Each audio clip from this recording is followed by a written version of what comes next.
It's Indianapolis taking on the Louisiana Revolution in preseason action here in the Simulation Football League as a new era in the SFL is about to get underway here from Stack Up Stadium in Alma, Louisiana.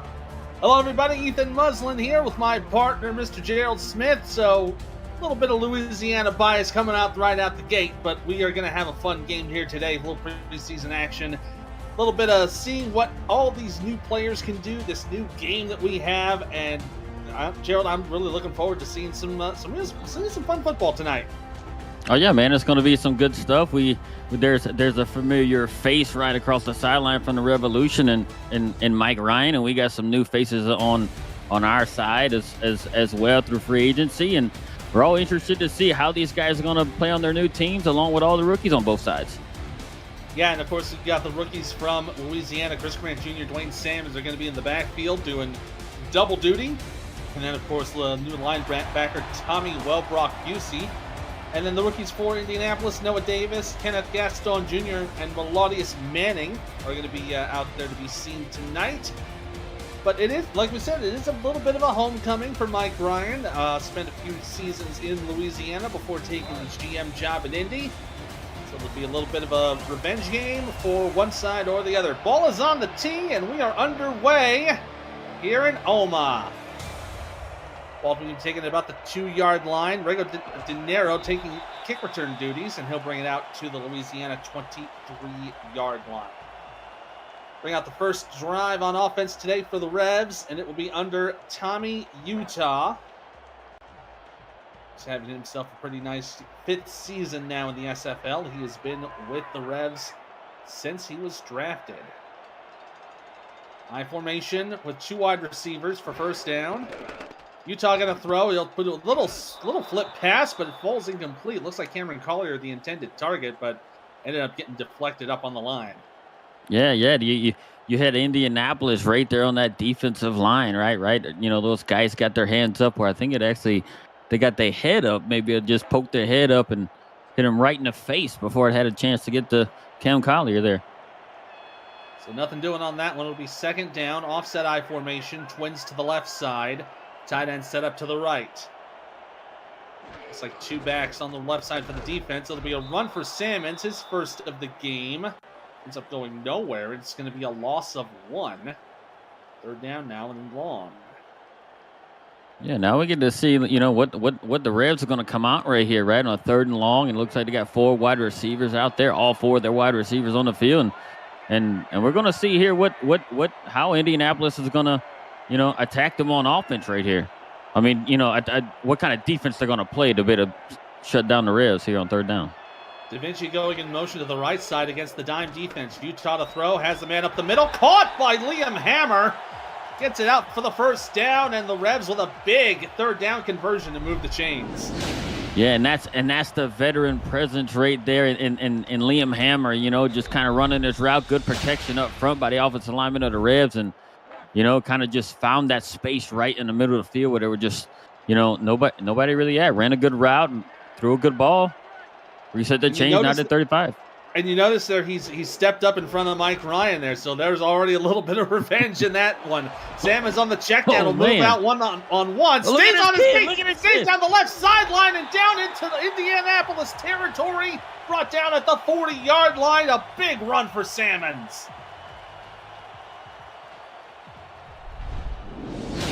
Got to take another look at this one. You got the check down here to the left side. He shoves down Talamac Scarborough. Gets around another tackle from Butch Menor, and then just manages to keep on going. Yeah, and the rookie out here on his second touch of the day says, "I'm going to try and make a statement right here. Let them put the whole league on notice in preseason." Split back set. Blitz is going to be coming. Salmon's going to shove another man off. Gets the first down to the 30, to the 25, to the 20. Hill on his feet, onto the 10, and out of bounds inside the 10-yard line. Pushed out by Scarborough. It'll be 1st and goal to go for the Revs. And that was right there on a pitch play. Just kind of pitched it right out to him, and let him run and do his thing there. Yeah, You know, he you just see kind of run to the right. right. He just and look, and he's navigating the side, and they still didn't bring him down. Yeah, it ended up having to be a push out of bounds in order to make that out of bounds happen. But now it'll be first and goal to go for the Revs. Standing up for about the 8-yard line. Split backs and everybody on the line. Suddeth going to go in motion to the left side. He'll go out to the slot. Looks like he might be the one receiver, but they'll go for the handoff. Chris Grant Jr. getting his first carry, trying to push and managed to get about a yard with Adam Wiseman wrapping him up. Bring up second down and goal.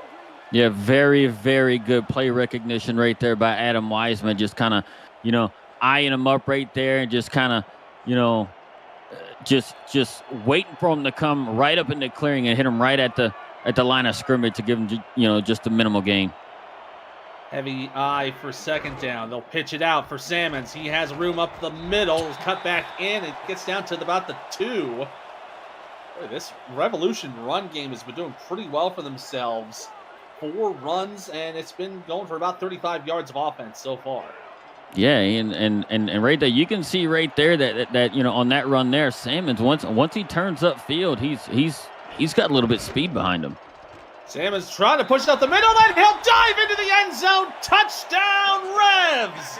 I think that might have been just a little bit extra right there for Salmons right there. I don't think he needed to jump. He just wanted to jump right there.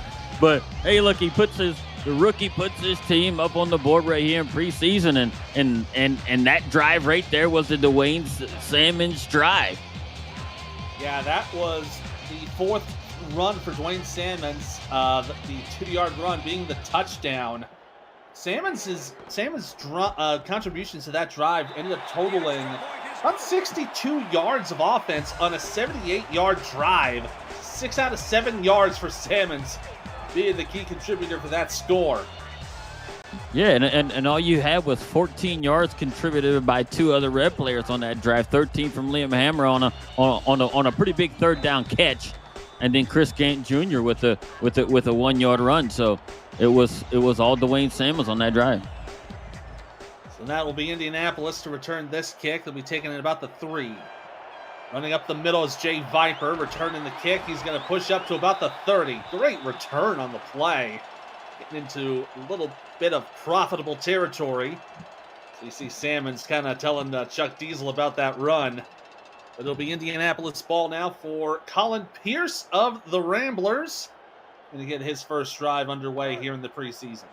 Yeah, and these guys are returning one of the most dynamic off-passing attacks with Christian Pierce and that receiving core led by, you know Ryan Roosevelt. So we're going to see how they're going to come out this preseason. A little bit of a shift here as Banfield's going to go in motion right to left. Pierce from under center with split backs. 5 on the play clock. He's going to have to make the snap. He will. Quick step, throws up the middle, deflected from the line and incomplete. Banfield was the intended target. But a little bit of defensive struggles there on the line. Yeah, it looked like maybe the throw was just a little bit too low and got deflected before it even got to the receiver there, and falls to the turf and is incomplete. So they'll set up in the same set for second down to see if they'll go for the shift. They might not take it this time. Pierce on the deep drop. He'll throw. And up the middle. Caught by Viper in the middle of his route. Nice gain on that play. Looked to be about 13 or so. Yeah, like the Revs brought like a blitz right there, and it kind of left the back end wide open. Nothing but the safety sitting back there for the wide receivers, and Jay Viper was able to, jump up and catch the ball and get his team right there in Rev territory. I should correct myself. That was 24 yards on the play. As they get now to the 46 of Louisiana. Handoff up the middle for Christian Pierce. And he'll get about 1 as Chuck Diesel makes the stop. Yeah, and Christian Pierce, he didn't have a whole lot of rushing yards last season, right? He's still kind of coming to his own, and in Indianapolis, right? Last season they were a huge throwing team, right? So I'm looking for Christian Pierce to have one of these, more kind of breakout seasons for himself. One of his better seasons of his career coming into this season, I think he's going to have. Colin to throw, has plenty of time. We're going to get it away. Oh, tipped in, incomplete. That was Gary Clem, the outside linebacker, getting his hands on that football to break up the play. Yeah, Gary Clem, the free agent acquisition from Canton this offseason for the Revs, coming in there and, kind of undercutting the route right there. Almost, I think he missed it because he had his eyes on the end zone looking for a pick six. 3rd down and 9, 4 wide receivers with the tight end flexed out.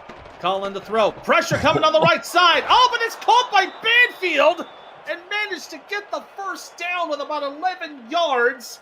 That looked like it was a deflection off the hands of number 33, Jeff Melanishin. It was crazy, right? You had Nathan Blake coming off the edge, applying the pressure, and it went right through Chuck Diesel's hands right there. It was deflected. He deflected with good concentration right there by a few seasons ago, Mr. Revelant, right? Jeff Banfield. It comes there, good concentration. You can tell they practiced a tip drill this offseason. In the right place at the right time to move the sticks. 1st and 10 for Colin. Pressure coming up on the left side. He'll move out to his right. Throws it up across the field. Will be caught by Ryan Roosevelt. He's got room to run, and he's into the end zone for the touchdown. And that's what Ryan Roosevelt had done all last season. Huge plays for touchdowns. And what he did right here, and this is an excellent rollout right there by Colin Pierce, allowing himself to get time, finding his open guy. And when Ryan Roosevelt caught the ball, he found the open field and just took it into the end zone. And he also had that block from Joe Harleman, the fullback. He was ahead of that route and managed to get that block to give Roosevelt that room. What a great play from Indianapolis. 6-play drive, 71 yards, and a 35-yard touchdown for Roosevelt. Extra point on its way is up and through.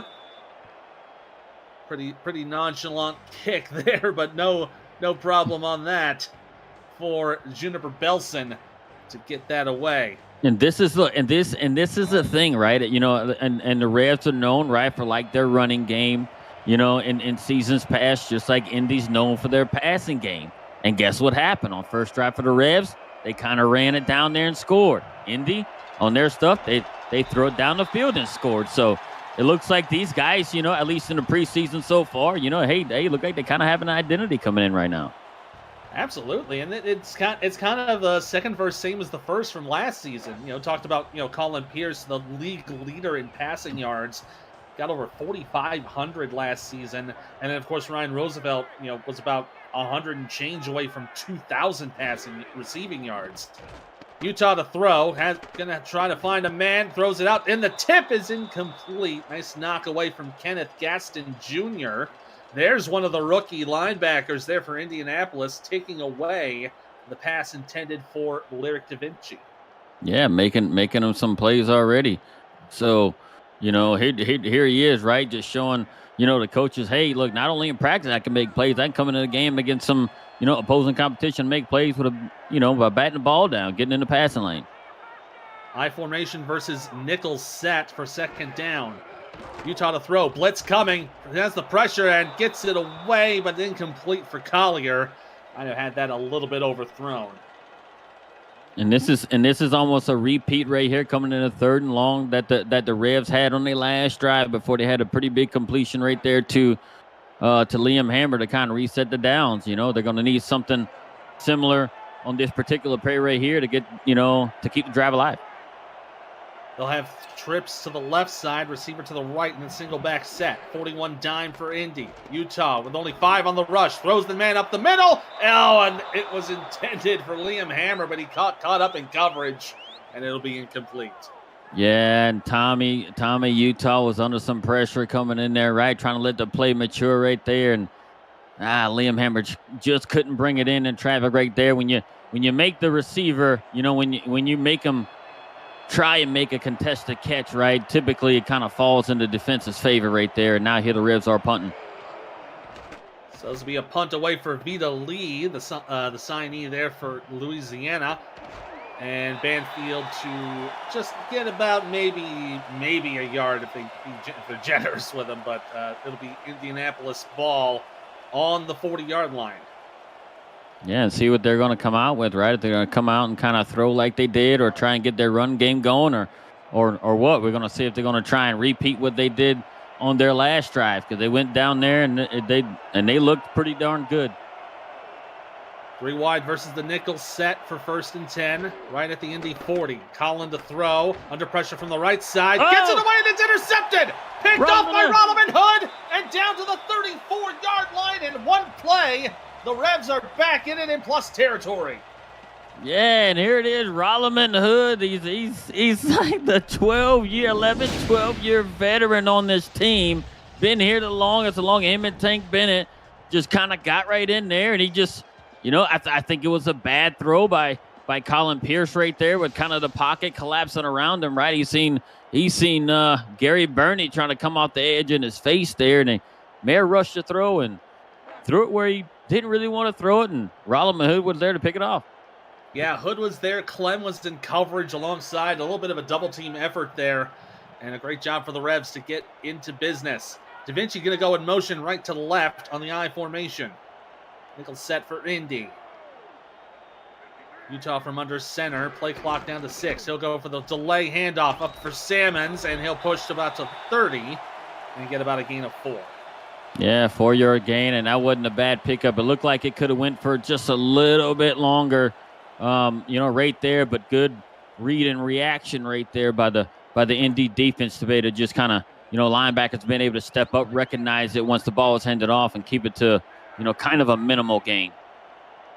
It'll be 2nd down and 6 right at the 30. Southeth going to go in motion from the tight end spot. He's going to go into the slot. Utah going to delay the handoff again to Salmons. He'll get the 1st down. Pushes one down to the 20. Stays on his feet and gets wrapped up again by Scarborough. He seems to be the only one that'd be able to take down Salmons as it's 1st down again for the Revs. Man, you would think right there, bam! Holy smokes, Kenneth Gadsden Jr. Holy smokes, rookie on rookie crime right there, but Salmons got the better of that one. Already over 50 yards rushing on the day for Dwayne Salmons. They'll pitch it out to him here on 1st down. He'll go outside. And he makes Mike Ryan eat his words, and he goes out of bounds at the 5-yard line. I don't know if I want to be in front of that man right there. He just seemed like he's handing out some body bags on these last couple of plays. Look at this again. Oh, nobody ever feels him anything for poor Mike Ryan. Mike Ryan is kind of thinking, he's like, yeah, you want to leave this team? Take this shoulder check. Holy smokes. Salmons and, for a lesser extent, Grant are 2 just bulldozer running backs, and they are going to be trouble with Louisiana. This will be Grant going to the outside for 1st and goal, but he's going to get wrapped up in traffic. Adam Wiseman making that stop for a loss of 2. Yeah, what made that play, you can see that defensive line push the Revs offensive line into the backfield. The penetration by that defensive front calls that play to go there, and Chris Grant Jr. had nowhere to go, and Adam Wine was there to clean it up. Utah looking for the throw. Oh, he tried to go for the run, and it ends up being a loss of about 3. And now as the Revs are starting to move slowly back with Butch Mentor making that sack. Yeah, and that pocket just collapsed, right? It looked like they had a delayed blitz right there. Utah seen it coming, and he was trying to make his way out of it and just couldn't do it. So they'll bring up 3rd down and goal to go with about 3 minutes to go here in the 1st quarter. Tied up 7 apiece in this preseason matchup. Trips to the left side against a dime defense. Receiver to the right as well.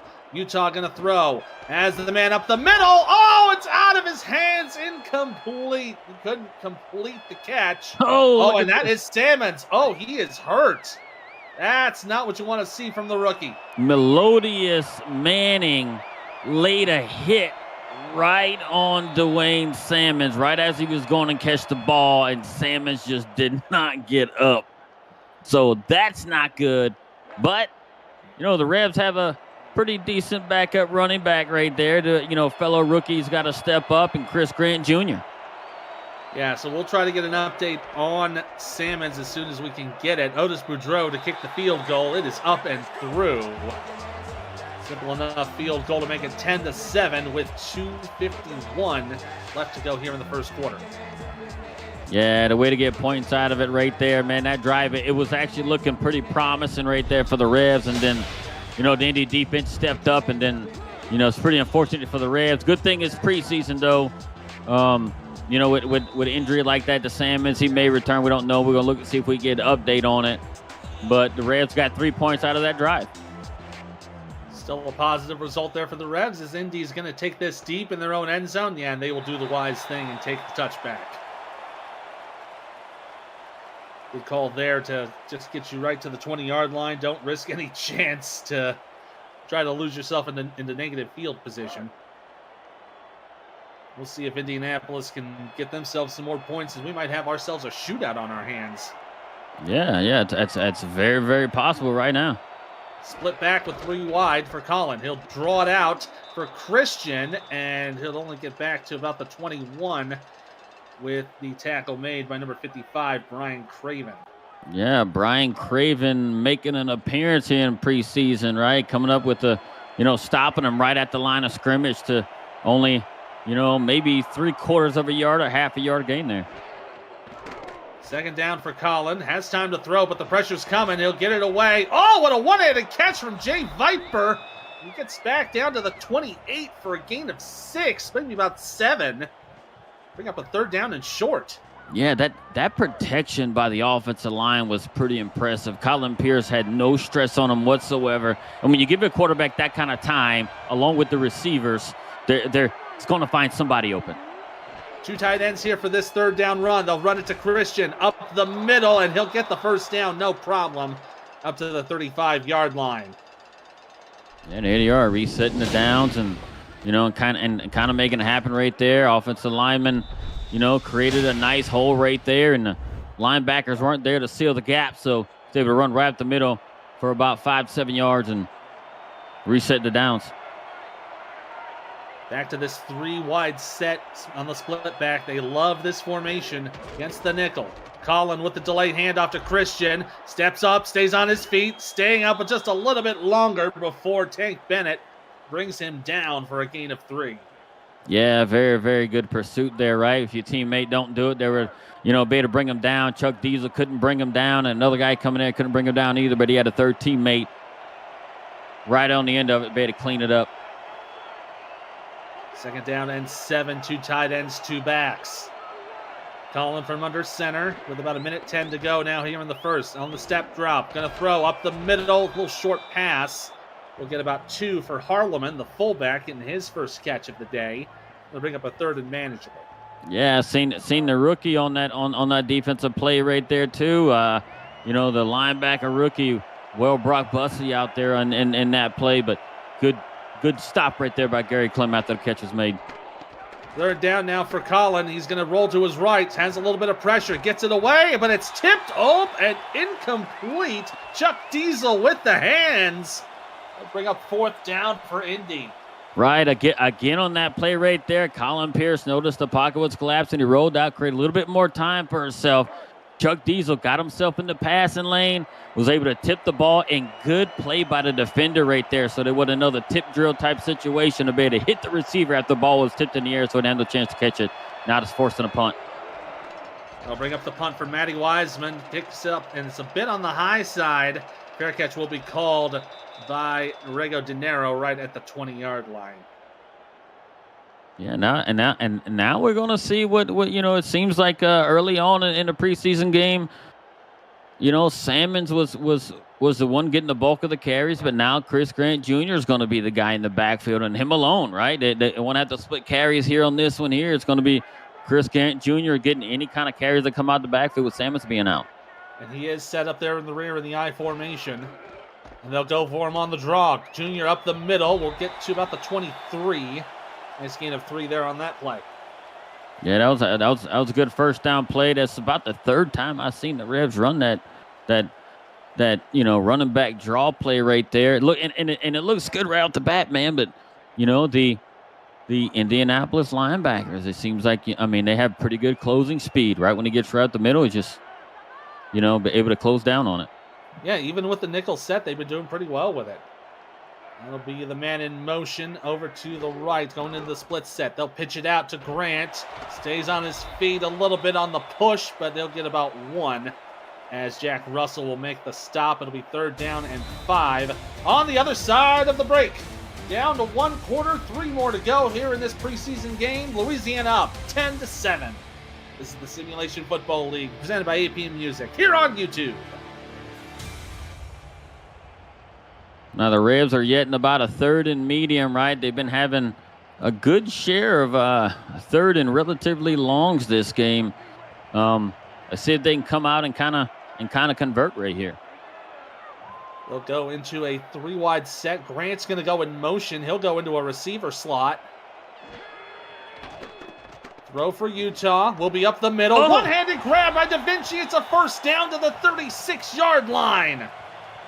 The former tight end turned wide receiver shows his strong hands right there. Just right over the middle. Throw to a spot right over the middle. And that big frame able to reach up and grab that ball right out of the air and reset the downs for the Rebs.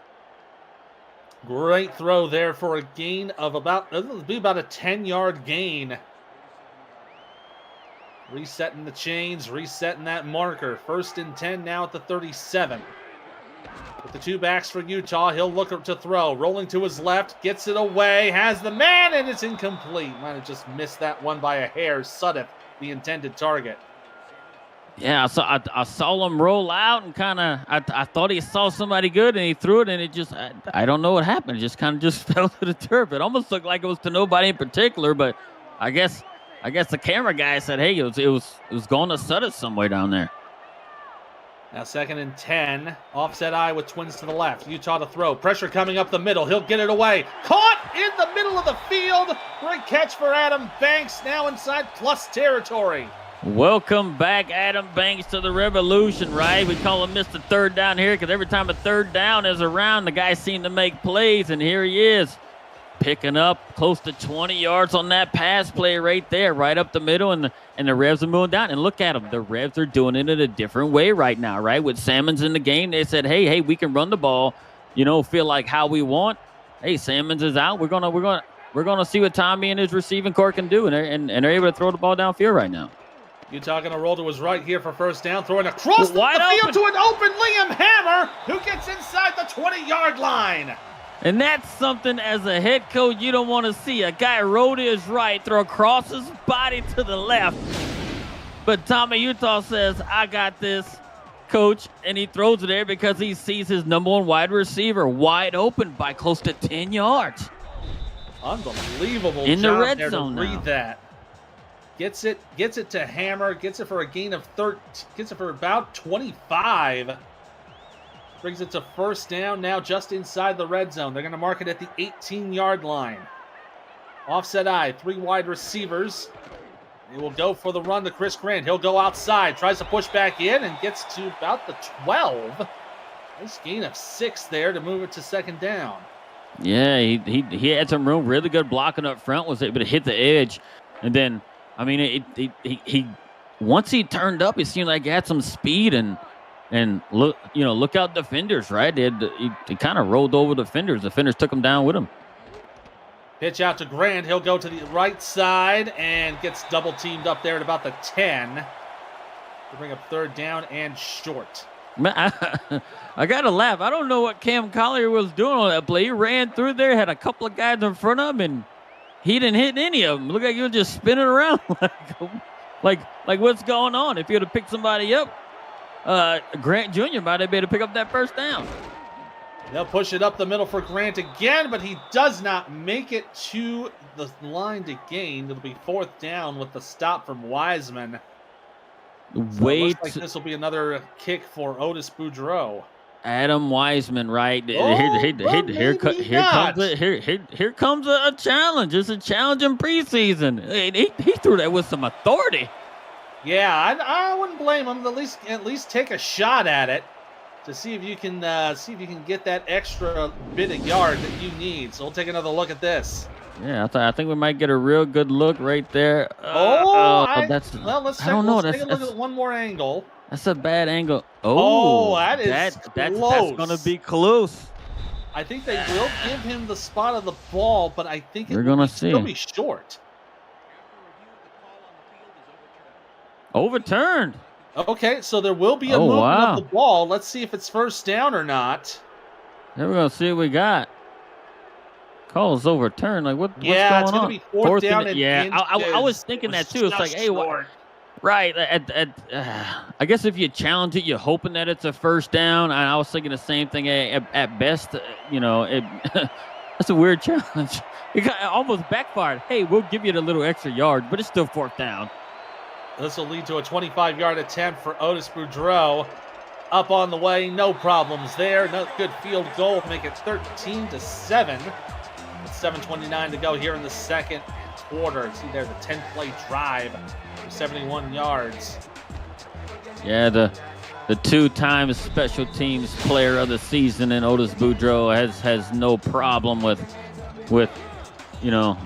making that kick right there. But hey, look, it put the Revs up, and the Revs did something pretty unique on that drive, right? They did it by throwing the ball. They only had 2 or 3 runs out of that 7 10-play drive, so they was able to move down the field in the passing game. Viper going to bring this one out on the kickoff. Gets to the 25, to the 30, spins outside to the 40. Going to get out to the 50. He will, and gets just thrown out of bounds at the Revolution 48-yard line. What a return by Jay Viper right there. He just hit the edge, and he caught it in the end zone. That's a 52-yard return at least right there. Just kind of spun and then spun again right there. Yeah, and you saw he got out of the way of the defenders, and it was just he tried to spin inside, but that was not the right call there, and he ended up getting smashed. No, I think that was Tommy Welbrock-Busey, the rookie linebacker, making that push out of bounds. Yeah, and if he would have not spun, I think he may have outrun the rookie right there on that play. So it'll be first down at the Revs 48. Harleman in motion into the tight end spot. Colin Pierce to throw. Had some pressure. Gets it to the left side. Oh, nearly intercepted by Tank Bennett. Great coverage on that play from both him and from Evan Arthur. Yeah, the former defensive player of the year, right, comes in there with, Colin Pierce looked like he had somewhat of at least he thought he had somewhat of a little bit of space to fit that in there, but, Tank Bennett kind of closed on right there and was able to bat the ball away. So that's second down and 10. Split backs with the 3 wide again. You see Clem sneaking up a little bit, but there will be a man in motion. Banfield going from right to left. Now he's set up in his slot. 6 seconds on the play clock. Colin will throw it. Gets away. Throws the deep ball down the middle. Caught by Viper. Down to the Revolution 25-yard line. Yeah, see, and that's a good way right there, right, with that motion play right there. It kind of changed up the coverage, and you had Jay Viper on a linebacker right there being covered right there in man coverage, and look at him right there.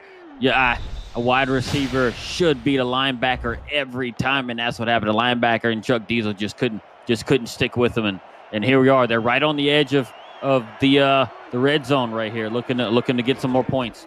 23 yards for Viper there as he's going to get, and Christian Pierce is going to get the run. And looks like they'll give him to about 5. They'll mark it down at about the 20-yard line. Yep, and they're doing really, really good on the drive right here. I mean, they're not looking to squander that big kick return right there. So they're actually right inside the red zone now. Split back with 3 tight ends for second down. Handoff up the middle for Christian. And he is met at the 17-yard line, for a couple more yards, third down and short. Yeah, right there. He was able to get right up the middle, right? This is a situation, right, for the Revs defense to kind of stand up and kind of get some, right? They sit there. They got 7 guys in the box right there. Looks like kind of a man coverage happening right here. We'll see what they're going to do. 85 goes into motion, but it's going to be a blitz coverage for Colin. Throw up, and it's incomplete, but there will be a flag. This looks to be pass interference on Evan Arthur. And it is. It'll be first and goal for the Ramblers on the 2. We're going to see what kind of stuff they had there. I Yeah, guess he got right in the way of it and played the player. He didn't play the ball. Yeah, he's like, I don't know if he's gonna catch it, but I'll hit him just in case. And they kind of kept him out of the end zone momentarily, right? Why not take a chance on that? You know, it's preseason here, so we're gonna see what Indy's gonna do right here from the 2. Heavy I formation for 1st and goal. Handoff up the middle. Christian outside gets into the end zone. Touchdown, Ramblers. Yeah, that was a little bit too easy. Very, very good blocking right there on the edge by the Indy offensive line right there, and able to come right off, and he didn't really have to even stiff from the defender because he was pretty much in the end zone anyway. But here they are. Hey, they got themselves in a situation, with pinning an extra point, they can take the lead. Yeah, and it looked like the route might have been intended to be an inside play, but looks like Christian might have just seen the outside space and just went for it, and that was the right thing to do. He pushed down Tank Bennett and took care of business, and now Toph Kiefer, and now I have the correct kicker, will kick the extra point, and that'll make it a 14-13 ball game with 5:55 to go here in the first half. Yeah, it only took them 5 plays and half of the field to do it. You know, they were getting about 10 yards per play on that drive right there. Shoot, any offense to take those kind of numbers, right? 10 yards a play on the way to score. Dinero's going to take this one out of the end zone. Is he going to get a profit out of it? He will. Gets to the 25, down to the 28-yard line. Great run from Rango Dinero on that kick return. Yeah, and he took it from about 3 yards deep. So, here he is. And we're going to get another look at that run. Took it from about 3 yards deep and able to get there, run right up in there and put a little spin move and, get his team in pretty good, decent territory. +8, off of that return as opposed to 20 kneeling in the end zone. Yeah, great risk assessment there from Dinero, deciding to go for it and ended up paying out with an extra 8 yards in field position. 1st and 10. A little bit of a joker set with 3 wide receivers. Adam Banks going to go in motion right to left. Nickel set for Indianapolis. Utah with 5 on the clock. He'll pitch it out to Chris Grant Jr. He'll get away from 1, get away from a 2nd, tries to push to the 30. And they'll probably give him close to it. It's a gain of 2 with the stop from Mike Ryan. Oh yeah, they were right there, and him breaking 2 tackles right there, and then you get an all-star player like Mike Ryan right there coming and cleaning up to keep him from a minimal gain. Now 2nd down and 8. Grant's going to be by himself in the single set, but it's going to be a throw for Utah up the middle. Whoa. Caught, a flag down, but Levy Lease making the catch. So it'll probably be a pass interference, but I don't think they'll take it. Yeah, that was a call against Talamac Scarborough, but the decline penalty counts the catch. Yeah, Levy Lee's making a contested catch. He's like, you can harass me all you want. I'm still going to pull the ball down and get my team close to midfield. Turns into a 15-yard gain for the tight end. It'll be 1st and 10 now at the 45. 5 minutes to go here in the second. Twins to the right side with an offset I formation. Utah from under center will put the man in motion. Collier switching up from the left to the right. Utah to throw. Quick pass. Caught by Studdeth, who gets down to the 39 on that quick pass. What a dart. And that guy with the huge frame is hard to miss. Look, not many people can put their hands up as high as he can. But he threw a dart and he's like, nope. He's like, I'll take my odds with the 6'7" Studdeth over Mike Ryan any day, and he's able to sky up and grab it down, and here they are. Now they're in Indy territory, getting, I guess they could be pretty close on the fringe of field goal range here. Well, they're going to be looking to see about maybe going to inside the 35 to get into range there. Hammer going to go in motion right to left, and Ernest McCray Sr. there on the man coverage. Offset I for Utah. He'll throw left side, and it's incomplete. Da Vinci was the intended target, but it got broken up. Yeah, that route right there, it looked like it wasn't quite the crisp throw, right? We used to seeing from Tommy Utah there. He's had Da Vinci kind of turned around a bit. Instead of hitting him right on the out route right there, Da Vinci had to slow up and kind of turn and almost catch it like on his front shoulder there to be able to get it. They'll go for the draw for Chris Grant Jr. He'll push up the middle, maybe get about a yard before he is brought down by Adam Wiseman. That'll bring up 3rd down and 9. I tell you what, right up the middle, Adam Wiseman, right, being the veteran linebacker like he is, right up the middle, anything up the middle. I mean, Adam Wiseman has been right there. Look at him so far. He's got 5 tackles on the day, and they've mainly been all up the middle. 3rd down and 9 with trips to the left. Utah to throw. Under pressure. Got to get it away. He'll do so and makes the catch for Lyric Da Vinci just beyond the line to gain 10 yards for the first. Right. Tommy Utah had so many people in his face. I thought it was going to be a sack, but his quick release, he was able to get it out and hit Da Vinci on that stop route right there.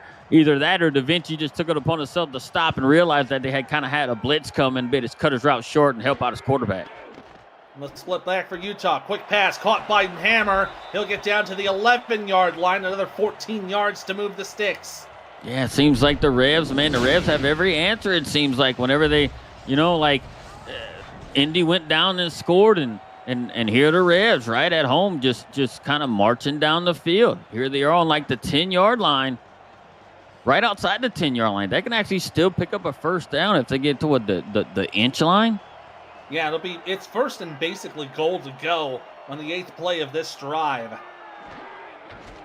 Pitch to Chris Grant Jr. He'll go outside to the right, and they'll give him just to the line of scrimmage with the stop there from Melodius Manning, another one of those rookie players for Indianapolis. So it'll be 2nd down and 10. Right, he was actually able to kind of stiff arm one guy, but kind of got, while he was engaged with the other guy, the other defender kind of grabbed him from behind, drug him down. Utah to throw on 2nd down, rolling out, has a man up the middle, and it is that is Collier, the fullback, getting a few more yards to push them ever closer to the end zone. Now 3rd down and 6. Yeah, Collier coming out the backfield, right, going right around, that left tackle there, and then turning his way, finding the open field right in the middle, and Tommy Utah was able to pick him up. Here it is, 3rd and 6. We'll see what the Revs do here. Going for the throw for Utah, pressure up the middle, and into the end zone, touchdown, Lyric Da Vinci on the one-handed grab. I don't know how he hung on to that ball, but he caught that right at the goal line with one hand and took a hit and brought it in. You talk about, strong hands. Holy cow. Fantastic grab for Da Vinci, getting the score. Caps off the 10-play, 69-yard drive. Otis Boudreau kicking the extra point. That'll make it 20-14 with 2:12 to go here in the 2nd quarter. What an answer by the Revs right there, right? It looks like Indy, right, kind of had a lot of the momentum going there, right, after that pretty good drive they had right there. And that long kick return and going down there and drive, the Revs were able to put a 10-play drive and go down there and score and retake the lead. Piper going to take this kickoff return to the 30. Ended up getting about 28 on the return. So good field position for Indianapolis. They'll have a chance to get into the lead once again with about 2 minutes to go here in the first half. Yeah, I guess we might see if Indy's going to come out right here with like a 2-minute offense. We know they can throw the ball, sling the ball all over the field, but let's see if they're going to start their 2-minute offense right now. 3 wide in the split back set for Colin Pierce. He'll step back, has time to throw, gets it away. It's intercepted! Nathan Blake with room to run. He'll take it all the way back. Touchdown, Revs! The former free safety turned linebacker back to free safety, playing in the nickel package right there. And I don't know how he come up with the ball, because there was actually 2, not 1, but 2. He was outnumbered in wide receivers right there. Colin Pierce, I guess, couldn't really decide who he wanted to throw it to. Threw it right in between both the guys. It was easy pickings for Nathan Blake, and grab it and get himself a pick 6 to extend his team lead to potentially 13 points. What an incredible way to get to the 2-minute warning. So we're going to have an extra point from Otis Boudreaux. It is up and it is good, 27-14.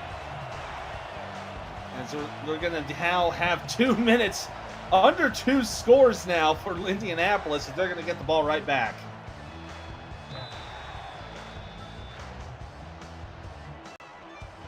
Boy, that was not something you would expect out of Indianapolis, especially out of Pierce. Last season, although he had 28 touchdowns, 33 picks, which was about on par in terms of an average, plus minus for passing, but still, for the top passer in the league, you really can't do that. Right. Look, and that was actually the first pick six of the preseason right there, right? So I mean, we've had some exciting games all across, right? And they actually got Fort Worth leading Baltimore in the second quarter as well, 7-3, Fort Worth over Baltimore. So I mean, we got some good stuff happening. The first here in this preseason game with that pick six. Colin going to go for the throw again. Blitz coming. Oh, and he's wrapped up and brought down by Gary Clem. Oh, and he is hurt. Oh, that is not good. Colin Pierce is down. He is not getting back up on this one, but they'll take a look at him. Oh, and Gary Clem just got right up the middle. He wasn't even, it looked like he got in there unblocked and was just able to corral him, and I guess he threw him down a little bit too hard. It looked like he was coming off the field like he was kind of shaking, kind of holding his head. So hopefully it's nothing serious for Colin Pierce right there. We'll see what we can get on Pierce as soon as we can, but this will bring up the backup quarterback, Joseph Newgarden, into the fray. He'll go for the throw. Has some time, gets it away, and it will be caught by Harleman, but it ends up going nowhere for third down. Yeah, it's going to be a 3rd and long, and when you don't look, I know you want that backup to get some reps there, but when you don't have a pretty near elite quarterback in Colin Pierce out there in these particular situations, it could prove tough to convert. They're going to go 5 wide receivers for third down. Viper going to go in motion right to left. He'll go into the slot down that side. 10 seconds on the play clock. Newgarden to throw. Only 4 on the rush. Goes away for the catch, and it's caught by Banfield, but he's just short of the line to gain. It'll be 4th and 1. Great stop on that play by Evan Arthur. What a play right there by the backup quarterback. He threw a dart to Banfield right there, right? But the Revs were able to stop him before they actually picked up that first down. Now they're going to force him to punt. I mean, if you're the Revs at this point, right? I mean, do you? I guess they decide not to call a timeout, but I mean, would you do that? Call a timeout after that? On that play? I don't think you would really have to. I think at this point, you're down 2 scores, but you are getting the ball back to start the second half. You might as well just kind of take your licks, go to the locker room. Hopefully you can patch everything up for the second half. That's kind of what they're doing here. They're just letting the clock run down as much as they can, as the punt from Wiseman will be taken at about the 23. And De Niro going to get a couple of yards on that to get it to the 26. All right, let's see what the Revs are going to do with these 27 seconds, that they have here, right? They're about 74 yards from the end zone, and they have all 3 timeouts at their disposal. So let's see how they're going to do it. It'll be 1st and 10 from the 26. Twins to the left side on the offset eye. Handoff for Chris Grant Jr. on the pitch. It's going to go nowhere. And I think both sides are going to be content to just let this go to the tunnel. Yeah, and that's what it looks like, right? They're just going to let this time waste off, not do anything wild or crazy. Just come up, and I would be surprised if I even see the Revs snap this ball.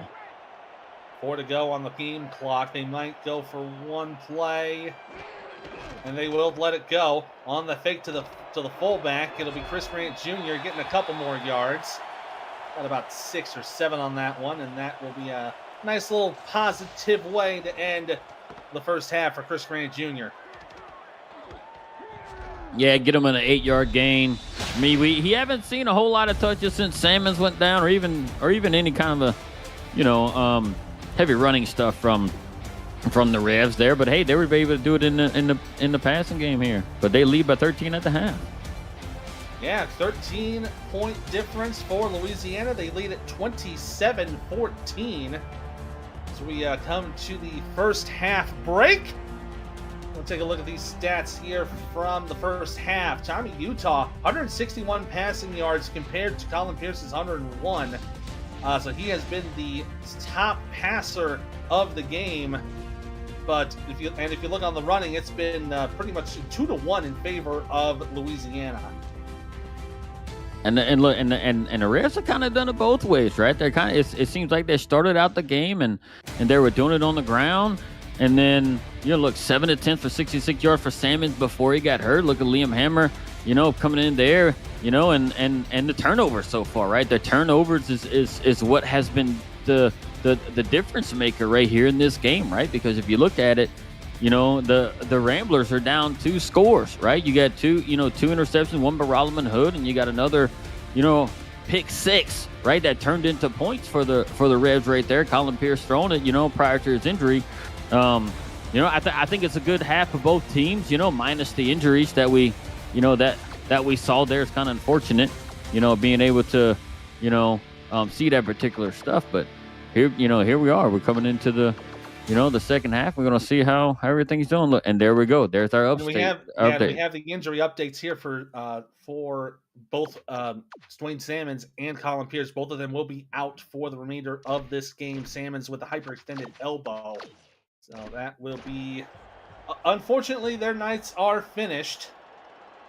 So that will be. Yeah, and that's something good too, right there, right? You're having those type of injuries. It's preseason. You don't want those guys to be, like to come back in and further injure themselves, right? It being a preseason game, you want these guys to be crisp coming, in about a week and a half when the season kicks off. So at least they got themselves some reps in there, and they'll be ready to go for week 1 of the season. Yeah, SFL convention going to be coming up in about 10 days' time in Cincinnati, Ohio. That will be an exciting time for everybody. I know I'm going to be regretfully not there. I'm going to be over in Denver taking care of some business. But I'm going to be streaming that, and I'm going to be supporting it, across the country. Pass here for the first play for Harleman. It'll be good for 6, as that is again the backup quarterback for Indianapolis, Joseph Newgarden. Yeah, I'll be there at the convention as well, as long as my as well as my partner in crime, Mike Daggs, will be live calling the game right there at the convention. So it should be good fun. Absolutely. Christian going to run this on the left side, just going to be short of that line to gain. Bring up 3rd down and about a piece of paper at this point. He kind of looked like he actually got that, right? His forward progress kind of to me from the angle we had kind of looked like he was able to get that first down, but I guess not. The lines are almost overlapping there. Yeah, it really is. 3rd down and inches. 3 receivers right, 1 to the left. They got Christian Pierce in the backfield for Newgarden.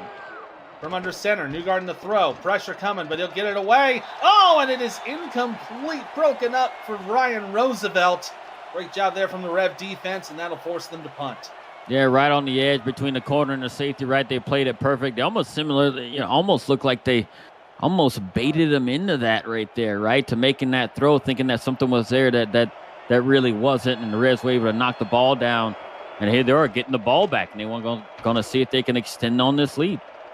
Matty Wiseman to punt it away. Rego De Niro taking it from about the 33, and they'll give him about a yard or two to get it up to the 34-yard line. And another part of this stuff, like the way the Revs have been throwing the ball, right? Hey, Tommy Utah was like the player of the half, as they called it. Tommy Utah has hit 7 different receivers this game. 7 different individuals have actually caught a pass from Tommy Utah for the Revs today. Yeah, 7 receivers, 7 targets. No one has gone catchless so far tonight. Sudeth going into the slot. He'll go in motion right to left. Play clock down to 5. You have to get things set up. Now down to 2, down to 1. Utah will hand it off. Chris Grant Jr. trying to go up the middle, and the power play couldn't really get much there. It'll be a loss of 1.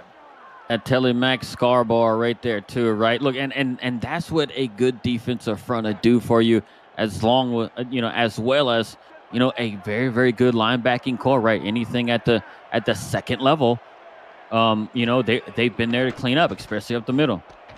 Utah to throw the quick pass to Collier. He'll get it down to the 35 for 2. Got a game update from Baltimore. Fort Worth now leading against the Vultures 14-3 with about 2.5 to go in the second quarter. Last score was Marcus Dunhill to Charlie Baker for a touchdown. So in preseason, the Vultures need to shake some rust off. They're down at 8, 3 receivers right. Utah with only 4 on the rush. He'll roll right, throws out right side, has the man, but it's incomplete. De Niro had that play broken up. Oh, that's another injury on the play. That's Ernest McRae Sr., the man who broke up that pass for De Niro. Yeah, and I don't know what kind of hit he laid on him, but when he went face down, he stayed down, laying the face first until they were able to turn him over. So hopefully he's all right. And wow, that's 3 injuries in just over 2 quarters of play. Yeah, that's one of the things as we were talking about, entering a new era and a new game here in the SFL. Your durability is very important because if you're not durable, you could be one of the best athletes out there in the league, but you could also be someone where a feather shatters your ankle. And you don't want to have that kind of thing. Yeah, and just like look, and I really do think too, right? The ball security by everybody across the board. That even includes defenders, right? Like, I seen one of the earlier games. We had a team pick the ball off, and then they proceeded to fumble it right back to the to the offense. So pass there intended for Harleman. It is incomplete. Harleman getting a lot of targets so far in this game, but hasn't had much on the ground so far. Yeah, I think especially with like the backup quarterback being in there right now, right? I think he's just looking for the safety valve, safety nets, right? I mean, he's going to get plenty of reps, right? Well over a half a ball, he better get some reps in and see himself out there. It's a blitz. Newgarden gets it away, and Harleman will get some positive yardage. Gets out of bounds at about the 30. We'll bring it to 3rd down and a more manageable 4. And you kind of see what they're going to have to do with Newgarden. They have to go to the fullbacks, the tight ends, and wide receivers if you've got a really wide open receiver. Right, look, and that's what he saw. He saw the blitz coming right, and he didn't want to get himself into any kind of a strange situation. So he went ahead and just kind of dumped it off, and and it was able to make a good play right there, pick up some yards. Newgarden get the pass up the middle, and that will be completed to Jeff Banfield on the quick slant. Good enough for the 1st down.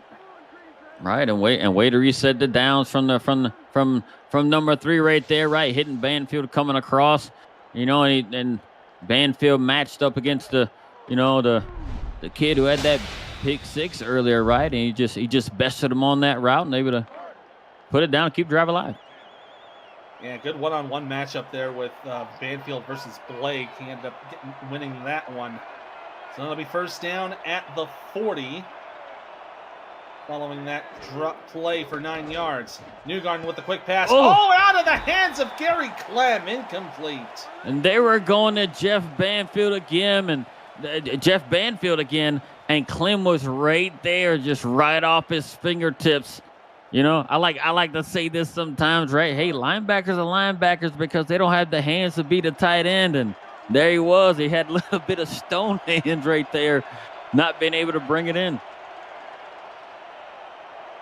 A 2nd down and 10. Split backs with 3 wide.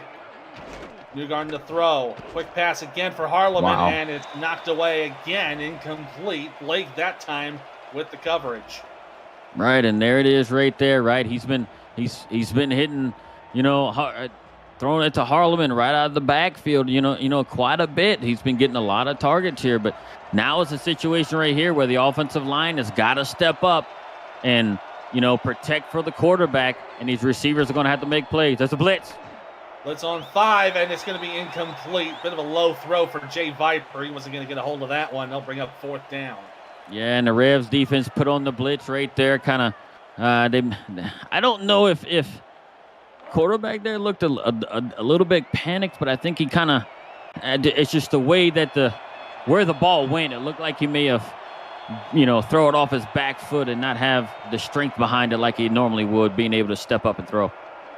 Wiseman having to deal with a low snap, but gets it away. De Niro going to take it from the 23, and only going to get about 3 on that return to bring it up to the Rev 26. Yeah, and we're going to see what the Revs are going to do here, right? There hadn't been a whole lot going on. Hadn't been a whole lot going on for these guys right here on their last drive where they had the ball, but here it is right here to get the ball back. And look, I'm interested to see more of Chris Grant Jr. Now that Samuels is out for the game. Are they going to try and hand him the ball more? Or are they going to maybe try and throw it a bit like they've been doing? They'll pitch it to Grant. He'll go outside and only gets back to the line of scrimmage as the stop is made by Kenneth Gaston Jr. So no gain. Yeah, I think Chris Grant Jr. I mean, what we've seen in the minors, right, from him was, he's been, not really like a guy that's, really succeeded in like the pitches and stuff like that. He was more like an in between the tackles type runner and, being able to plow his way through defenders. So I'd like to see him in some more situations like that as opposed to like the pitches out like that. Collier shifting to the offset as Utah's going to roll right. Throws over his shoulder. Oh, it's caught by Liam Hammer. He's wide open with space to run. Will he get to the end zone? Spins around. That destroys Mike Ryan for the touchdown. And then for good measure, Cam Collier goes and lays out Mike Ryan on the ground toward the end. But what a play by Tommy Utah, right? You just don't want your quarterback to do the type of things that he does. And where he rolls to his right, throw it, and he just looks back at the last minute and sees Liam Hammer wide open. Liam Hammer realizes, I can't outrun this guy, so I'm going to have to hit a spin move for the last 10 or 15 yards and score it in. What a play by the Reds. Really, really huge. Holy smokes. And with this extra point, they can go up by 20.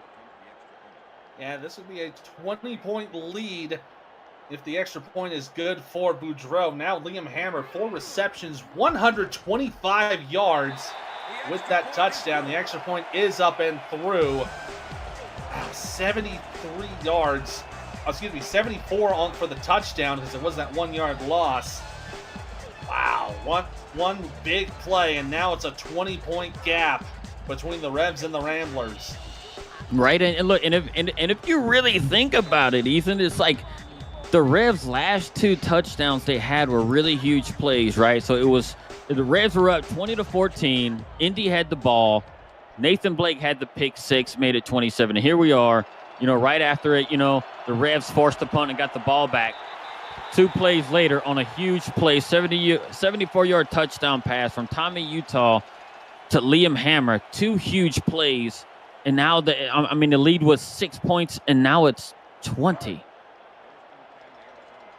Yeah, the lead just continues to expand, and the main reason is what you're seeing behind center. It's the backup quarterback, Joseph Newgarden, having to get in for Colin Pierce, who is out for the rest of this game. Harleman with the shove down. Gonna get the first down. Keeps moving and down to the 41-yard line. Incredible second effort from the fullback. Yeah, he actually puts Nathan Blake's face in the turf right here. Just say, get out of my way, kid. And then he does it. Everybody think he's going to run out of bounds because he's a fullback there. Rodman Hood thought he was going to run out of bounds, but he just duped him, and then he ran for about another 7 to 10. Yeah, he ended up cutting back inside and got some more yardage out of it. And they'll put it right at the 40, right between the 40 and the 41. 1st and 10, split back, 3 wide receivers. Viper in motion from right to left. Newgarden with a roll left. He'll have the man right at the 50. And that is Viper, that motion man who makes that catch. Yeah, and he actually hit, and that was a good play, right? Like if Indy can keep getting why would you challenge that? It was first down. It was not a first down. It was 2nd down and 1. No, but wasn't it first down on that play? It was 1st and 10, but I think they want the first down. I don't know why they want that first down so badly, but here we are. Yeah, I mean, he went down, I guess, a yard short, but he caught it near the first down marker. But it's not where you catch it. It's where you go forward and make your move.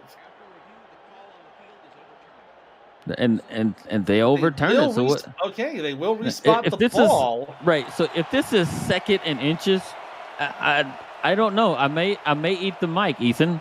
Here we are. It is. It is 2nd and inches. I'm gonna have to eat my mic because this is the second time we've seen it. Look, I guess this is preseason for the coaches too.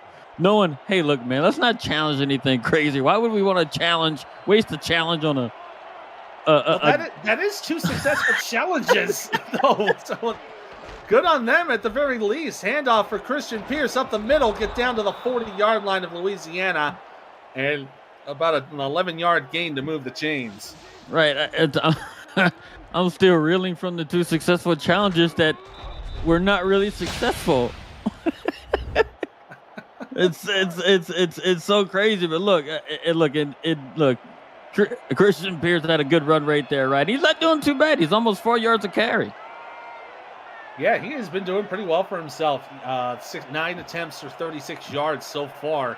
But his longest so far has only been 11. 1st and 10 with 3 wide receivers in the split back set against the nickel. Newgarden to throw, stepping back. Going to have a man to the left, incomplete. A little bit of coverage there from Gary Clem. Yeah, and that was a real physical right there. They were real physical between Gary Clem and Harleman right there. Kind of looked like they were kind of fighting for the ball while it was in the air there, and it just fell incomplete with the knockdown. So bring up 2nd down. Back to the 3 wide split set. Newgarden to throw. Blitz. Pressure coming with the blitz. O's up the middle. Oh, it's caught by Ryan Roosevelt for the first down. Nice gain of 12 on that play. Yeah, and I'm not sure what Rolliman Hood was looking at there. We might get a pretty good look at it here. Rolliman Hood was he's on the throw. He had time on the throw. Rolliman, I don't know. I guess he didn't see it or something, or turned his back because it kind of went right off the, Rolliman Hood was a little bit deeper than the receiver, and Ryan Roosevelt, as good as he is, I mean, you give him a little bit of sliver like that, he's definitely going to pull that ball in. Yeah, I think Hood might have been just playing that coverage and didn't realize the ball had been thrown. 1st and 10 for Newgarden to throw it. When the pass deflected on the line by Gary Burney, it's incomplete. Yeah, Gary Burney, right? That the man showing he got ups. He jumped up, knocked the ball down, and let that right tackle push him to the ground. But hey, it's a success either way. Ball batted. So they'll bring up 2nd down and 10. Viper in motion from right to left. It'll be a twin set on that side. Newgarden to throw. And has the man. Oh, it's intercepted! Picked off by Tank Bennett. And he'll bring it up down to the 20-yard line. And Tank Bennett had coverage right there too. And who was it? I think that was in motion. Was Jay Viper right there. And it looked like that's where the quarterback threw, and he was just right there, right in coverage, and being able to kind of pick it off right there. Yeah, you see, right, he got right up on Viper. Yep. See, and just stepped in front of him. And that's great defensive play right there, right? That's having confidence in your teammates right there. So Tank Bennett knew right there, hey, I have help deep on this side of the field, so I can play up underneath. So, and what he did, because he knew he had Dante Grimm playing over the top, he said, hey, I can play right up underneath him, so we're going to cover him below and above, and maybe we can pick it off. And it acted that gamble paid off.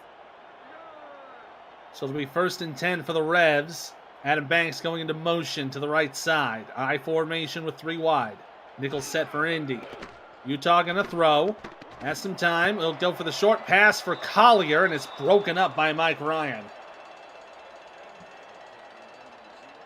Yep, and there we go, right? Like, and look, and we're gonna see how the Revs can capitalize off this thing, right? Like, typically, like on all their turnovers that they had gotten thus far, they've actually turned them into some points. So let's let's see how they take this this particular turnover, right? Especially getting the ball, so deep in their own territory right here, just at the 21-yard line. This will be 2nd down and 10. Utah going to roll to his right.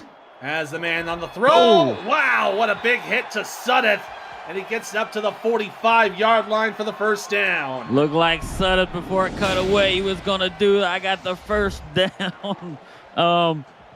Arm down the field. And he just ran like just a goal route. Just right up the seam there. And he was open, and Tommy hit him. Yeah, look at these yards. 2nd catch for Sudduth on the day. That one going for 24 yards. The last one he had ended up going for 18. Utah with the draw. He'll go to Chris Grant, but it's going to go nowhere, maybe about a yard before being stopped by Adam Wiseman. Right, and look who it again right there, right at that line. The way Adam Wiseman is attacking the line of scrimmage is it's been just extremely impressive. That's all pro linebacker type play right there, right? When the running back gets near the line of scrimmage, Adam Wiseman seems to be right there every time. Utah to throw again. He'll throw up the middle, and a catch to Adam Banks gets it to the Indianapolis there's a guy hurt. 42. Oh, there is another injury on the play, and it's Adam Wiseman. Adam Wiseman. Oh, that's the 3rd Indianapolis player that has gone down. That is unbelievable.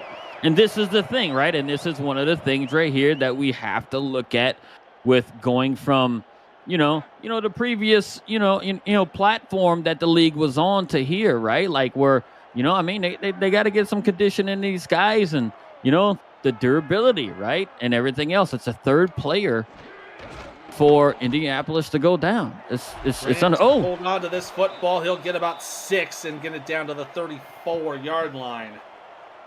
And you're exactly right about talking about durability, and just you gotta be able to hold your own. And as we said, like, you can be the fastest and the strongest in the world, but if you take one hit and you fall apart like a sack of potatoes, it doesn't amount to a hill of beans in the grand scheme of things.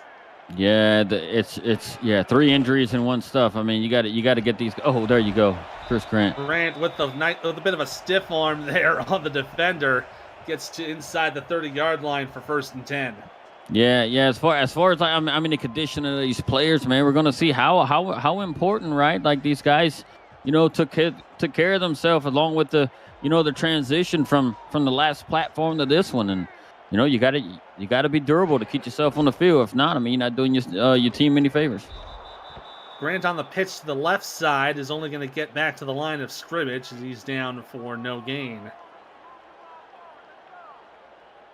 Yep, and here it is, second and long, but they're definitely in Otis Boudreaux range here. And I look at this point, I'd like to see Chris Grant Jr. get more and more reps. If we get more reps, he can definitely see what he's really made of. Oh, that was an opportunity. Yeah, Utah the intended target there, but Jack Russell got his hands up, almost brought it in, but it'll fall incomplete. Yeah, the terrier right there, Jack Russell. He had it right in his hands. That was an opportunity, to kind of almost get your team some of the momentum back on the squad. Will be 3rd down and 10. 3 receivers to the left. Utah to throw. Has some time with only 4 defenders, but they're starting to break apart. Throw up the middle, complete for Rego De Niro inside the 10. There'll be a penalty flag down, but this will be pass interference declined. The coverage by the rookie Kenneth Gaston Jr. was amazing. I don't know if I saw pass interference there, but credit to Rego De Niro as well, because I don't know how he caught it. The coverage was extremely tight right there, and Tommy fit it right in there. That now makes it 8 receivers for the Revolution as De Niro got his first catch of the day officially for 17 yards. Grant is now going into motion out to the right side. He'll go into the slot receiver. Utah to roll to his right. Throws to his right. Oh, caught by Sudduth. Has a wide open space. Touchdown, JMS. What about John Michael Sudduth? He one-hands it, creates himself some separation, and then just turns it up and goes in. And the rollout by Tommy Utah created himself some space, opened up his pocket right there, and he rolled out with John Michael Sutton. Threw it. What concentration and trust by Tommy Utah that John Michael Sutton didn't even actually come out of his route yet to make the out, and Utah threw it. Credit to Sutton for turning around and making such an adjustment because it was a little bit too far out in front of him, making the one-handed catch and turning it into a TD. Getting the extra point. It'll be up and good. 10 play, 79-yard drive, finishing in that 7-yard touchdown to John Michael Sutton. And it is now a 27-point lead for the Louisiana Revolution as we are entering the final minute here in the third quarter. It's going to be a tough hole for Indianapolis to get out of, but we have from what we have seen in the history of the SFL, even with this new platform, nothing is impossible in the fourth quarter. Banfield getting some really good field position on that to set up Indianapolis at their own 31. Yeah. Now it's look at JMS on the sideline with Jeff Malinishin trying to explain to him how he scored that touchdown and how he caught that pass. How about that? Just like I put out my hand and then suddenly there's a ball. I think that's how he's explaining it. First and 10 for the Ramblers on their own 31. Banfield in motion from left to right, and Nathan Blake following him in man coverage. Gonna go to the throw, stepping back a little further, has the man. Oh, it's intercepted! Had two receivers there, but it's picked up by Rolleman Hood. That's his second interception of the day, and that was caused with the pressure right up the middle. I didn't get a chance to see which defender was right up in his face, but he threw that right off of his back foot. Wasn't able to get any kind of a strength on the ball. Now the Revs have it again, right outside the 30. And it's only in the third quarter, and they're up 41-14 right now. And we have another game update from Baltimore. Fort Worth still leading on the Vultures, but it's now 14-13 with about 6.5 to go in the third quarter. Is Chris Grant Jr. going to push his way for a first down? Got about 11, maybe 12 on that play. And we do have an injury update on that game with Fort Worth and Baltimore. Stephen Hacker of the Toros is now injured, so injuries galore in this preseason matchup. Yeah, there's definitely what are there a total of 4 injuries here in this game, 3 from one team, and I don't know, man. Maybe some of these guys just hadn't had conditioning, man. Maybe they just sat back on the couch and just didn't condition themselves coming in this season. Who knows? Chris Grant Jr. trying to make the run, but he ends up getting brought down by Gaston Jr. for no gain. But yeah, this is exactly what we were talking about. Durability is just as important of a trait for any other factor in the league. 3 down and 1 to go. It's time for 4s, 12s, 86s, and 68s in the chat. We got 1 quarter of football left to play. It's 41-14. Revs over the Ramblers. You see the update here. Adam Wiseman with a spinal injury. As we've mentioned, Colin Pierce had sprained elbow ligaments, and Ernest McCray Sr. has a concussion, so he is definitely going to be out for the rest of this game.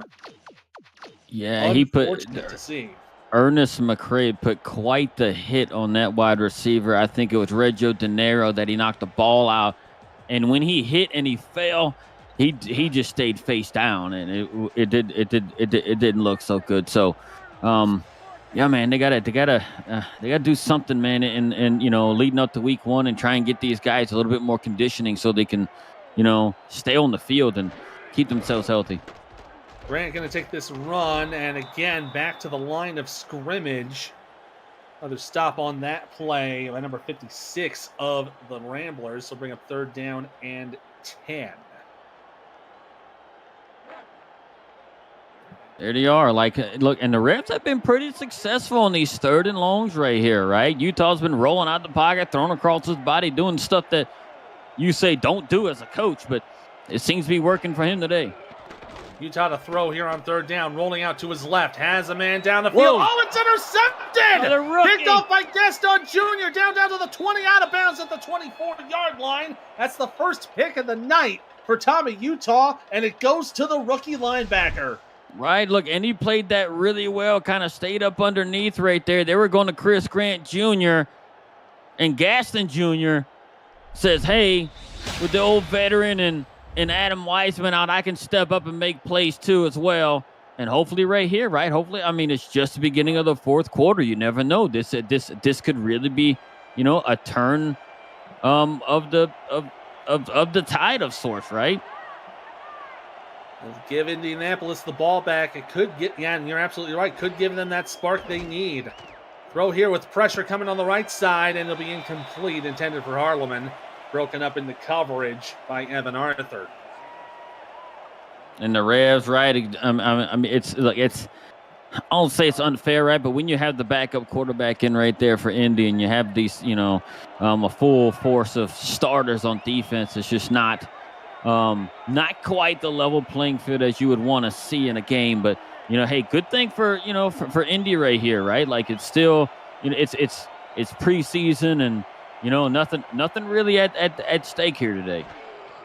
Banfield in motion with the blitz coming. Harleman makes the catch, but Arthur there immediately to make the stop. Ends up being a loss of 1 on the play for third down and long. Yeah, it seems like no sooner that ball was thrown, Evan Arthur knew exactly where it was going. Came off of his coverage, his mid-level coverage right there, and actually met Harleman right there, for a tackle for loss. So they'll go to 5 wide receivers for third down. Only 4 on the rush. Throw down the middle. Will be caught by Rob Hunt. Gets his first catch of the day, and he's down at the 44-yard line. Big first down for the Ramblers. Yeah, I don't know what happened right there for the Revolution, man. It just looked like there was some sort of a breakdown because the middle it seemingly looked wide open right there where Rob Hunt was. And, credit to them. The quarterback was able to drop back, find him pretty quick. And can't move the chains as they approach midfield. Look it down to the 43-yard line, 1st and 10. Offset I formation, tight end set to the right side. 4-3 set for the Revs. It'll be a handoff to Christian Pierce, but he will go nowhere as he is brought down nearly immediately by Blake B. Craze. Yeah, Blake B. Craze right in the middle. He's doing this, just on that play right there, doing his Adam Wiseman impersonation, right? Being able to find the running back right there in the hole and kind of, stop him from getting any more than 1 yard. Banfield going in motion left to right. Dante Grimm is going to follow him on that side. 2nd down and 9 on the split back set. Blitz coming. They're going to run the linebackers. Throw down the middle is way off target and incomplete. Yeah, the Revs have brought blitzes quite often in this game, and it's seemingly more times than not, Indy has picked it up. And it's been impressive to see, right? I mean, just imagine if they still had Colin Pearson there, right? An elite quarterback back there throwing to these wide receivers, and with that kind of pass protection, I mean, you can't help but be successful. Check down here to Christian Pierce, who'll go to the right side, but is tripped up as Jeff Melanishin held on to him, and it was a nice finishing tackle from Brian Craven, and that'll force them to bring out the punt unit. Yeah, and it was kind of interesting to see there, right? Like it seemed like it was some sort of a swing pass or screen pass, and you had 2 DBs right there hitting him, at the line of scrimmage before the defensive end come over and kind of brought him to the ground. De Niro going to take the punt at about the 18-yard line. They'll get about 4 on the return. So Revolution going to set up just ahead of the 20-yard line. Well, look at the stats from Tommy Utah so far. He's not that far away from a 300-yard game. But looking at the stats from the rest of it, 16 for 28 for 294 yards. So it's only a 57% completion rating. But still putting together a pretty impressive performance. Oh, yeah. Grant going to go for run to the outside, and he will get hit on the side by Blake Prine. Only end up going for a gain of 3. Yeah, and look, and Tommy Utah, look, and I don't know if their game plan was to kind of try and give Salmons, more of the share. I don't know if that was a game plan or not, but it seemed like after he went down, look, and Chris Grant Jr. has got a good share of carries as well, but Tommy Utah's definitely stepped up and made the most of it for sure.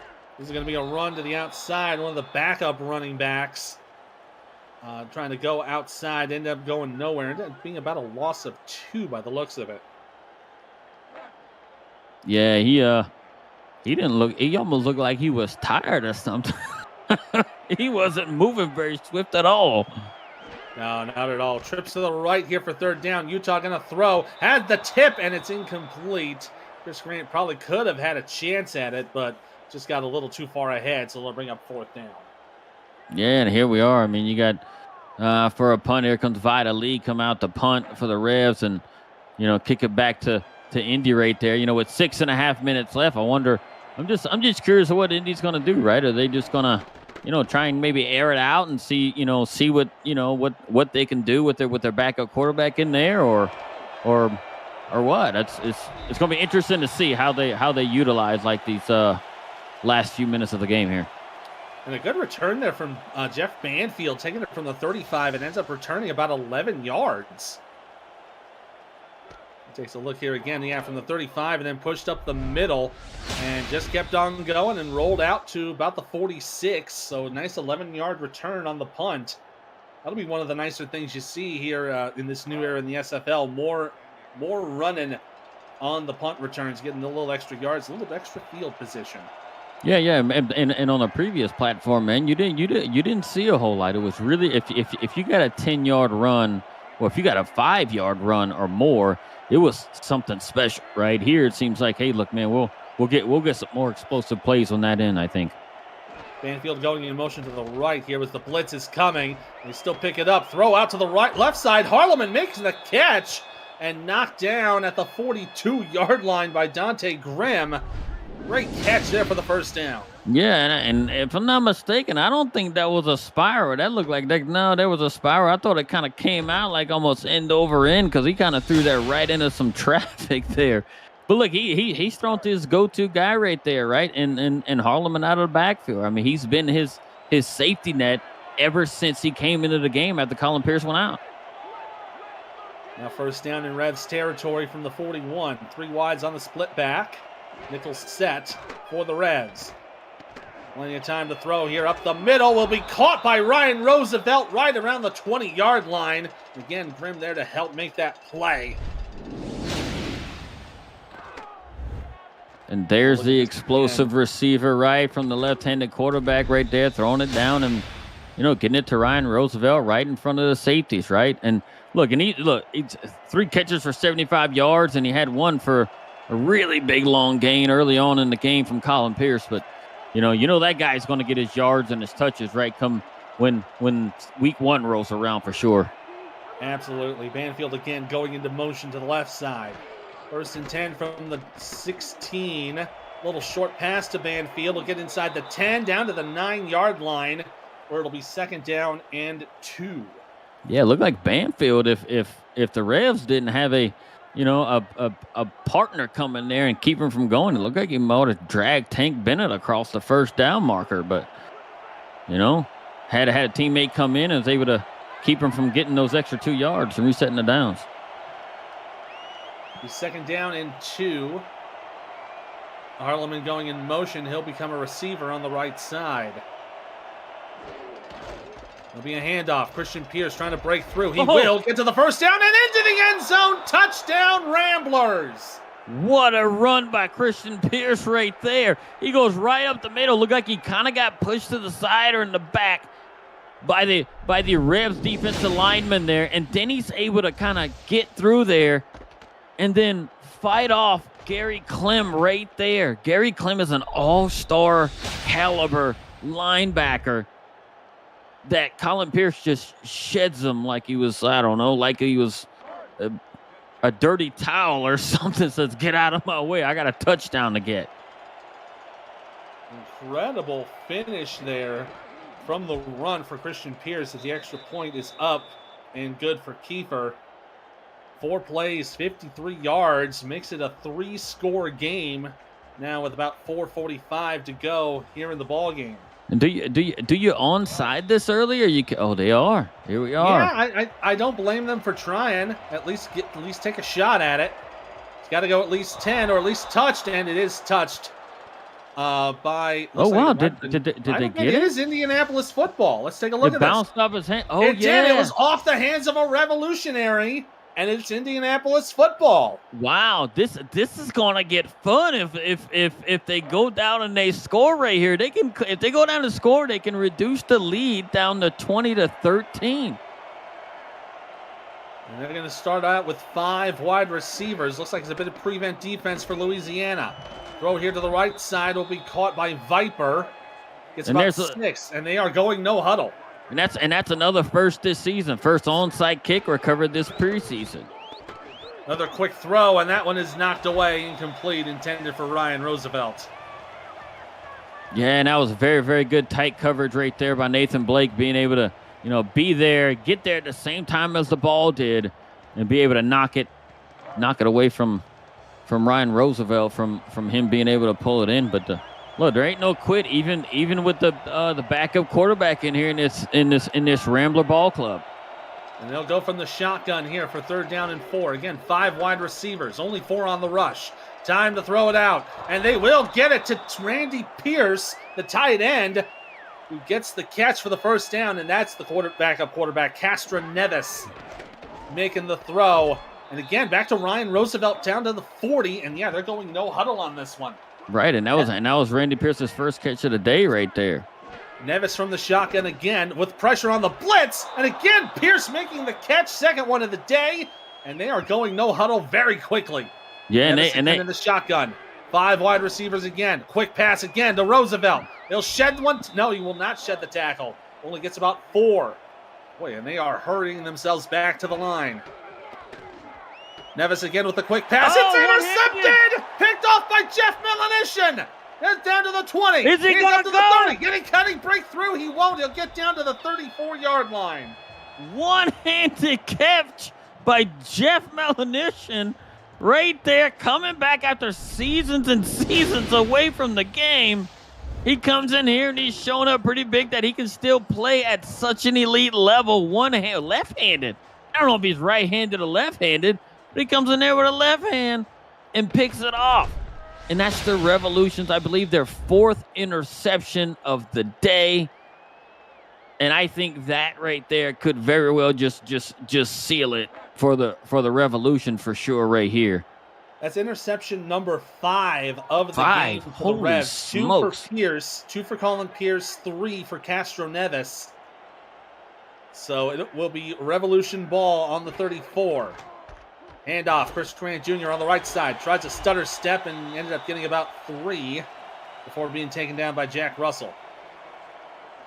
Yeah, I think we're going to see a pretty heavy dose of Chris Grant Jr. here, especially with the time winning right here, right under 3.5 minutes, and see what he can do with it, right? He's not doing all that bad, but he ain't doing that great. Look like he's got about, 58 yards on the ground with a long of about 12 yards gained. So, but I think we're going to see a pretty heavy dose of him. Yeah, with about 3:10 to go here in the game, I would not be surprised. And he's only averaging about 2 1/3 per carry. From the heavy eye, 2nd down and 7. Play clock down to 2. They're going to hand it off to Collier this time. That's his first carry of the game. Ends up going for about a gain of about 2 before Russell again there to make the stop. Yeah, and this is and all said as we get this time waning down close to 2.5 minutes. It's been a fun game, right? I do believe we had a little bit too many injuries, right? With Dwayne Salmons going down first, and then not long after that, you had an Ernest McCray, and then Colin Pierce, and then you had Adam Wiseman, and things of that nature. So that's just something that we got to do. All of us across the league, right, is get our teams in a position to stay conditioned and keep them on the field. Absolutely. So the clock winds down to the 2, and it will be a run for Chris Grant Jr. to get to about the 40, the 41. They'll give him about 3 yards on the play with the stop from Mac Dre. but that will force Louisiana to punt it away. Yeah, and I think they're gonna let this go down to 2 minutes right here before they punt. They absolutely will. 2 minutes to go here at Stack Up Stadium in Alma, and the Revolution are up by 20 over the Ramblers. This is the Simulation Football League, presented by APM Music here on YouTube.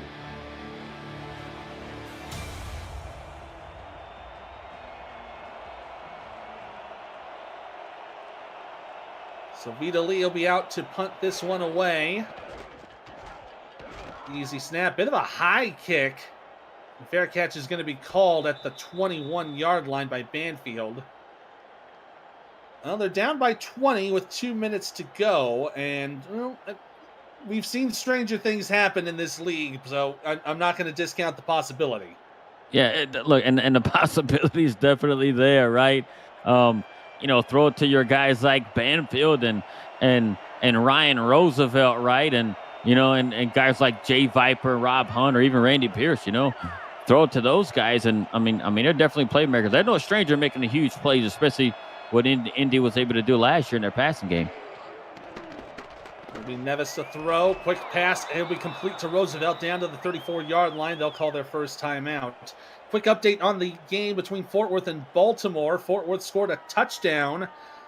Was Marcus Dunhill to Stevens. And that now makes it 21-13 Fort Worth with about 6.5 to go there. And that will be also here on the SFL YouTube. So when this game is done, head on over there and show them some love as well. 1st and 10, 2 wide. Hunt is going to go instead in motion to the right side. He'll be the third on the right. Nevis from under center will throw. Only 4 on the rush. Will get it away. Oh, intended for Roosevelt and incomplete. Breaking up that play was Jeff Melanishin. Yeah, Jeff Melanishin right there, making big plays. I mean, we've had, in this game from a DB and safety standpoint, we've had really good safety play from the Revolutions. There from Melanishin, and Nathan Blake getting picks and some of the other refs secondary, right? I mean, look, and what do they call them? The Federal Bureau of Interceptions right there, and they're actually doing it, to the tone of 5 picks today. Hunt in motion now to the left side with 5 wide receivers for Nevis. Bit of a dime set on 41 for the Reds. Throw up the middle. Oh! Overthrew his target there. It was Viper, the intended receiver, but Evan Arthur tried to make a play on it but couldn't bring it in. Yeah, he was trying to scoop that off the turf, seeing all his teammates getting picks. He's like, I want one too before the game's over. But here it is, 3rd and 10, and see what the Indy can do right here, right? They got the personnel to make such explosive plays. Let's see if they can come up with something huge here. We'll go back to 5 wide receivers. Nevis to throw. Quick pass up the middle will be caught by Rob Hunt, and he'll get brought down at the 48-yard line, and Indianapolis will take their 2nd timeout. Yeah, and look, you can't take them with you. You might as well just use them up here before the end of the game, right? So, here they're at, close to midfield, looking at, and they're still slinging it, right? Even with the 5 interceptions on the day that the combined quarterbacks are thrown, I mean, they're not afraid to throw it down the field. 1st and 10 again on the blitz. This one will be completed to Banfield, who stays on his feet and gets down to the 34, and that'll be the final timeout for the Ramblers. Castro Nevis now 21 for 36 with 208 passing yards on the day. He actually has the best completion percentage between all 3 quarterbacks tonight at 59.5. Crazy from the backup. Banfield going in motion from the left to the right side. Nobody moving. 41 dime defense for the Reds. Nevis to throw, has plenty of time. He's going to run it out up the middle. Will slide down to the 27. Oh, man, look at the red players. Look at the red players jumped on him. No flag. No flag on it, though. Pass over to the right side. It's completed to Viper. He cannot get out of bounds. The clock will run. It's 1st down now at the 20. They'll reset real quick. They adjust again. Nevis to throw. Onto the right side. It's incomplete. Knocked away. Viper again, that intended target, but it was broken up by Evan Arthur. Yeah, I was actually surprised that they didn't throw a flag. It looked like half the Reds defense jumped on the quarterback after he slid. And I thought and it would have give the Ramblers an opportunity to stop the clock without even having to use a timeout, but the refs, I guess, just didn't see it that way. Now in the minute 6 to go, again down by 20. And in motion to the right side, they're doing a little bit of zone defense to adjust. Nevis to throw, right side, has the man open down to about the 11. We'll bring it down to 3rd down and 1. They'll try to go for the run. 5 on the line this time. Throw incomplete, intended for Viper. Nevis threw that one just a little on the low side. So bring up 4th down and 1. I guess you got to go for it here, right? I don't think you're going to even bother even worrying about trying to kick it at all. No, you're down by 20. It's 3 touchdowns anyway. You might as well just go for it here. 4th down and 1. Nevis to throw up the middle. Has the man, and it's broken up by Tank Bennett. It'll be a turnover on downs, and the Revs will kneel their way to victory.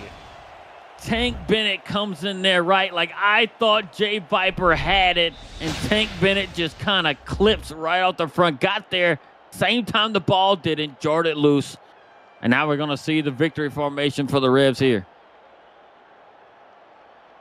What a great job by Bennett and the defense preventing any further points to go into the hands of the Ramblers. It'll be a 20-point win for the Revs. They'll take 2 knees on this one to close it out. Great job from both sides in their passing game. As we mentioned, even with those incompletions, Castro Nevis, the top quarterback of the game in terms of completion percentage, 24 of 42 for 242 yards. Tommy Utah, though, has the most passing yards with 294, even with his 55% completion rate. Right. And look, and the story of the game, I really do think was those interceptions, right? You take away those interceptions right there, and I mean, who knows where this game could have been, right? So, and take away some of those injuries, right? You know, I mean, Indy had 2 injuries on defense from some pretty key players, and you know, and then their starting quarterback went down, right? The Revs who didn't suffer as much, you know, with the injuries with Salmons, but they were still able to go out there and produce. And that'll bring it up to 0s on the clock. Louisiana comes away with the victory, 41-21. Great finish there for the Revs, getting the win in their home turf. We'll take a look at some quick stats here. You see the first down's pretty similar. Total yards were in favor of the Revs. And you see passing yards, as we were talking about. You know, the passing game for Indianapolis, even with Castro Nevis, the backup quarterback, still doing pretty well for himself in that game. So great job on his part. 3 touchdowns for Tommy Utah with 1 pick, and just you see those 5 interceptions there from the Indy quarterbacks. Not the greatest in the world. Gerald, who do you think would be your player of the game? Because I'm thinking it's either Utah or Hammer.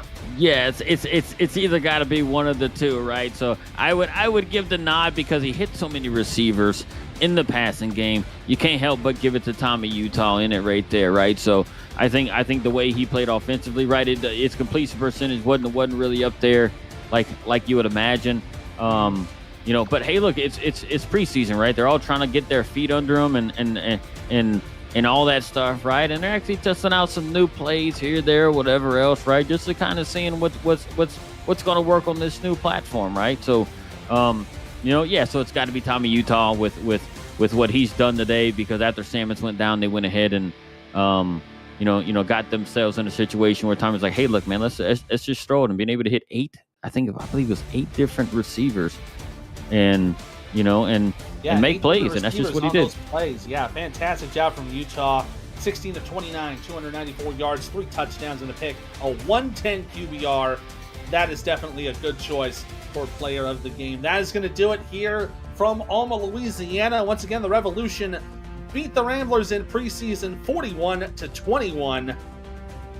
For my partner here, Mr. Gerald Smith, Jack Holdorf is doing the stats for us. And, of course, Commissioner, Producer Extraordinaire Cameron Irvine. My name is Ethan Muslin. A new era getting started here in preseason. And opening week next week at the convention in Cincinnati, Ohio. That's going to be a lot of fun. Head on over to the Fort Worth Baltimore game on YouTube. It's tied up at 21 apiece with about it's 28-21 with Fort Worth in the lead and 4 minutes left. That's going to be an exciting finish. Head on over there to check it out. Until next time, we'll see you then. Peace.